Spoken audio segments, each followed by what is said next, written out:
আপনি একটা জায়গা কিনলেন, ল্যান্ড ল্যান্ড বা প্লট, এটা কিন্তু অ্যাসেট। কি জন্য অ্যাসেট? কারণ এর একটা অ্যাপ্রিসিয়েশন আছে। আপনি আজকে যে টাকা দিয়ে একটা ল্যান্ড কিনবেন, এটা 5 বছর পরে 10 বছর পরে কিন্তু এর অ্যাপ্রিসিয়েশন আছে, এর ভ্যালু বৃদ্ধি পাবে।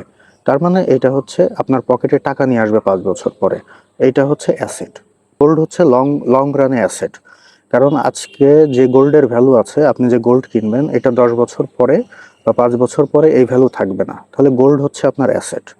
লাইবিলিটির ক্ষেত্রে দাঁড়াবে, আপনি যদি একটা দামি ফোন কেনেন, লাক্সারি ফোন কেনেন, তাহলে দেখেন এই ফোনটা কিন্তু আপনার লাইবিলিটি।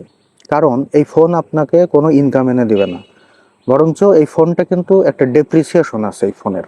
আপনি একটা দামি মোবাইল ফোন কেনার মানে দোকানে আনবক্স করার পরপরই যদি আবার ওইটা রিটার্ন করেন, ওইখানেই দেখবেন যে 15-20 হাজার টাকা দাম কমে গেছে। তার মানে কি, এর ডেপ্রিসিয়েশন আছে। যত দিন যাবে এর ভ্যালু তত কমতে থাকবে। যে প্রাইস দিয়ে ফোনটা কিনছেন, 1 বছর পরে বিক্রি করতে গেলে আপনি হয়তো 50% দামও পাবেন না।